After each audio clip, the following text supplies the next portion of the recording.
जय हिंद दोस्तों, आज हम आपके लिए लेकर आ गए 2018 यानी पिछले साल का मॉडल पेपर। अगर आप 2021 के बोर्ड एग्जाम में बैठने वाले हो या परीक्षा देने वाले हो तो आप इस वीडियो को पूरा जरूर देखिए, क्योंकि हम इस क्वेश्चन पेपर को आपको पूरा सॉल्व करवाने वाले हैं। इसके पहले हम इसमें जितने भी क्वेश्चन हैं हम सॉल्व करवा चुके हैं। जैसे ये 2019 का ले लो, 2020 का ले लो, इन दोनों को हम सॉल्व करवा चुके हैं। आप जानते होंगे अगर आप हमारे चैनल पर हैं तो आप अगर नहीं देखें तो जाइए, प्लेलिस्ट बनी है हिंदी इंपॉर्टेंट क्वेश्चन के नाम से, वहाँ पर आपको सभी क्वेश्चन मिल जाएंगे इंपॉर्टेंट जो हैं, जो कि आपको याद ही होना चाहिए, मतलब रटा हुआ होना चाहिए। बोर्ड एग्जाम में हर साल वैसे क्वेश्चन आते हैं। तो चलिए देखते हैं यहाँ पर सबसे पहला क्वेश्चन क्या है। सबसे पहला क्वेश्चन देखिए यहाँ पर, निम्नलिखित कथनों में से एक कथन सही है, उसे पहचान कर लिखिए। आप अगर देखें 2020 या 2019 के में तो वही क्वेश्चन आपसे फिर से पूछा जाएगा। ये देखिए, ठीक है, और इसमें भी आपसे देखिए यही क्वेश्चन पूछा जाएगा। इसमें देखिए, प्रारंभ के 15 मिनट पढ़ने के लिए निम्नलिखित कथनों में से एक कथन सही, उसे पहचान कर लिखिए। किसी भी मॉडल पेपर को अगर आप ले लेते हो तो सेम क्वेश्चन पूछे जाते हैं। इसमें भी वही क्वेश्चन, निम्नलिखित कथनों में से एक कथन सही, उसे पहचान कर लिखिए।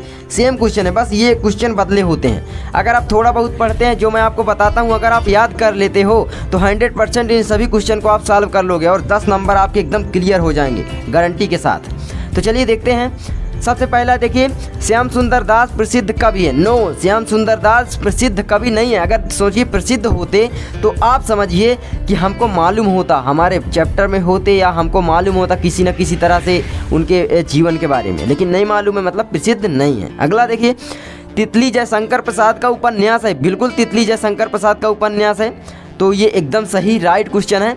और याद रखना कि चंद्रगुप्त, स्कंदगुप्त, अजातशत्रु, ध्रुवस्वामिनी, कामना, राजश्री, करुणालय, एक घूंट, महाराणा का महत्व, शोकोच्छ्वास, याद कर लीजिए।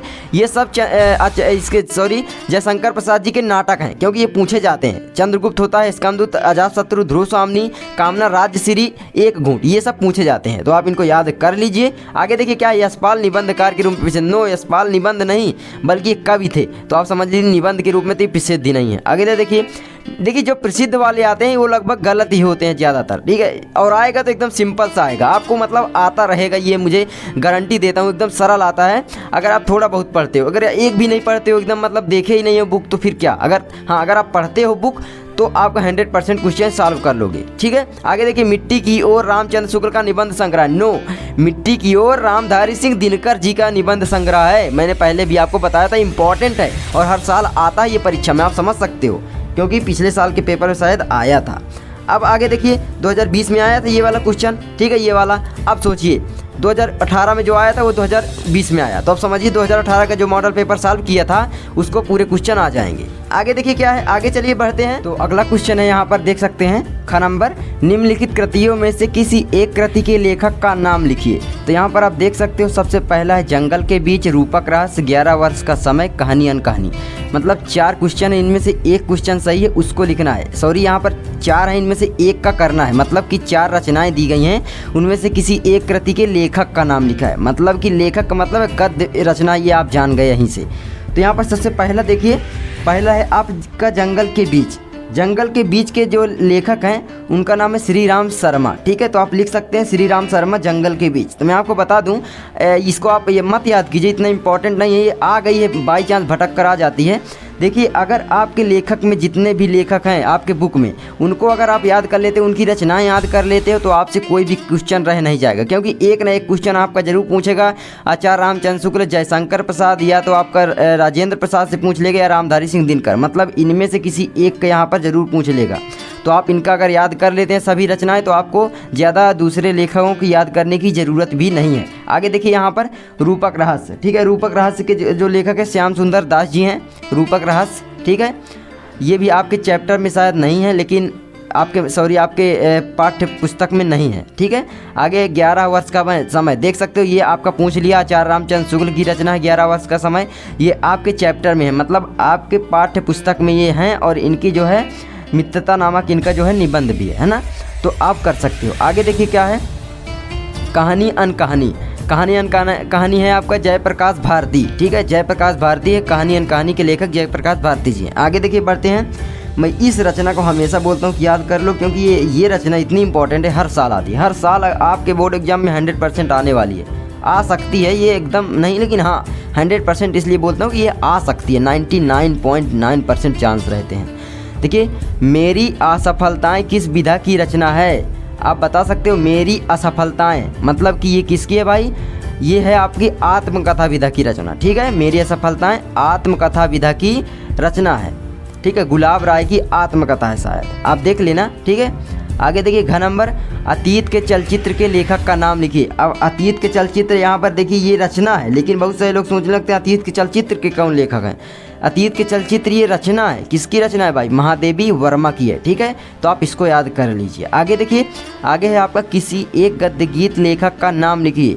तो गद्य गीत लेखक का नाम लिखना है जयशंकर प्रसाद, गद्य गीत लेखक का नाम लिख सकते हैं, मतलब गद्य लेखक का नाम। अब गद्य किसने किसने लिखा, तो आप जयशंकर प्रसाद लिख सकते हैं, आचार्य रामचंद्र शुक्ल लिख सकते हैं, रामधारी सिंह दिनकर का भी लिख सकते हैं, मतलब बहुत सारे आप लिख सकते हैं। सुमित्रानंदन पंत भी शायद हैं, है ना। गद्य जो जितने भी है गद्य लेखक, भगवत शरण उपाध्याय जी हैं, तो आप इनको लिख सकते हो। आगे देखिए दूसरा है रीतिकाल की कोई 2 विशेषताएं आपको बताना है। मतलब रीतिकाल की मैं हमेशा बोलता हूँ इनको आपको इतना तैयार कर लेना है कि 10 नंबर आपके कटे ना।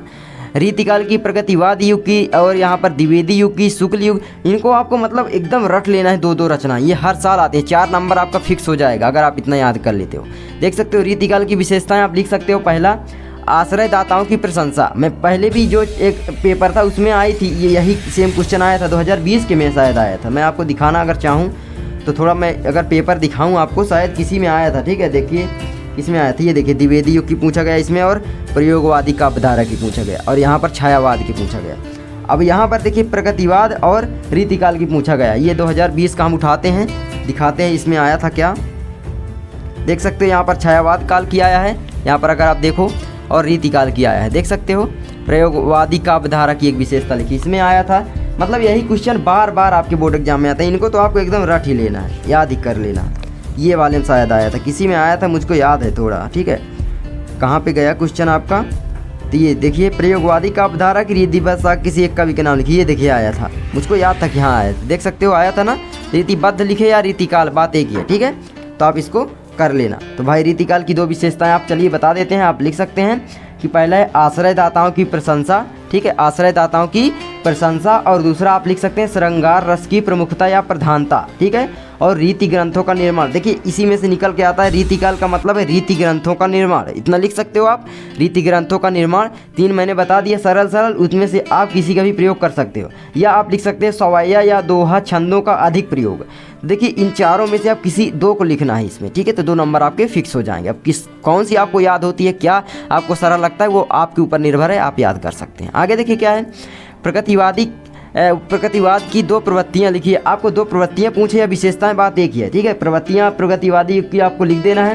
पहला देखिए छंदों के बंधन की उपेक्षा। ठीक है, मतलब छंदों के बंधन की ये लोग उपेक्षा करते थे, छंदों के बांध कर रखते थे, छंदों के बंधन की उपेक्षा करते थे जितने भी इस युग में लेखक थे, सॉरी कवि थे, है ना, कवि थे। अब आगे देखिए क्या है, अब आगे क्रांति की भावना, मतलब इनके अंदर एक देशभक्ति की भावना थी, आप लिख सकते हो, या क्रांति की भावना, देशभक्ति की भावना भी थी इनके अंदर। सामाजिक असमानता एवं पूंजीपतियों के अत्याचारों के प्रति विद्रोह की भावना। देखिए जो पूंजीपति हो जाता है वो लगभग अत्याचारी करने लगता है, तो उनके विरोध में ये लोग खड़े होते थे, मतलब जितने भी लेखक सॉरी कवि थे।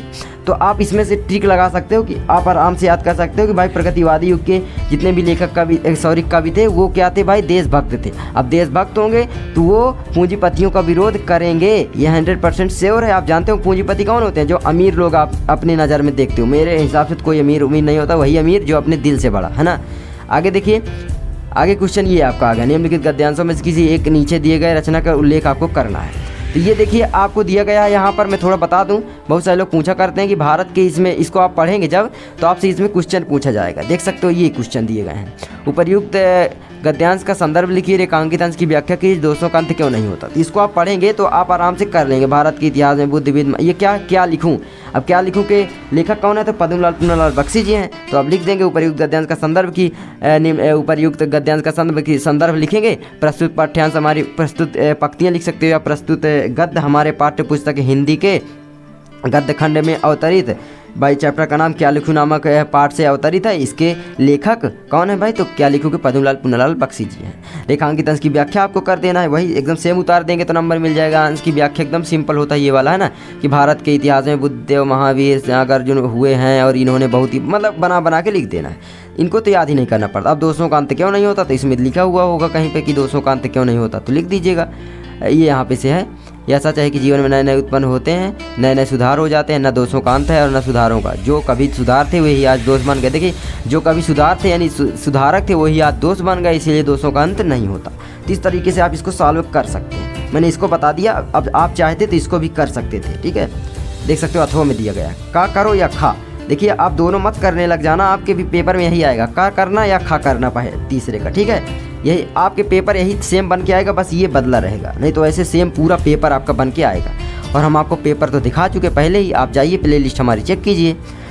तो इनको आप एक बार मेरे से साथ दोहरा लीजिए कि भाई निम्नलिखित कथनों में से कौन सा सही है। तो यहाँ पर देखिए तितली जयशंकर प्रसाद का उपन्यास है मिट्टी की ओर, किसका है भाई, रामधारी सिंह दिनकर जी का निबंध संग्रह है मिट्टी की ओर। ठीक है, अब आगे देखिए, आगे यहाँ पर आगे है, सॉरी यहाँ पर आगे निम्नलिखित कृतियों में से किसी एक कृति के लेखक का नाम लिखिए। तो यहाँ पर आपका हो गया जंगल के बीच के लेखक श्री राम शर्मा, रूपक रहस्य के लेखक आपका हो गया श्याम सुंदर दास, और यहाँ पर 11 वर्ष का समय आचार्य रामचंद्र शुक्ल, कहानी कहानी के लेखक जयप्रकाश भारती। ठीक है, आगे देखिए मेरी असफलता किस विधा की रचना है। तो भाई ये आत्मकथा, देखिए मेरी जिसमें लगा हो लगभग वो आत्मकथा ही होती है। आत्मकथा का मतलब क्या है, जो लेखक अपने स्वयं के जीवन के बारे में हमें बताता है, मतलब लिखता है, बुक लिखता है, किताब लिखता है, वही आत्मकथा कहलाती है। तो मेरी असफलताएं गुलाब राय जी की शायद आत्मकथा है, मेरी आत्मकथा। ठीक है, देख लेना किसकी है। अतीत के चलचित्र के लेखक का नाम लिखिए। तो महादेवी वर्मा अतीत के चलचित्र के लेखक। अब देखिए लेखक यहाँ पर पूछे, लेखिका नहीं पूछा, क्योंकि महादेवी वर्मा तो स्त्री थी। तो देखिए लेखक पूछे तो भी आपको लिख देना, इतना डिटेल से इसमें डिफाइन नहीं करना होता है। ठीक है, आप यहाँ से देख सकते हो।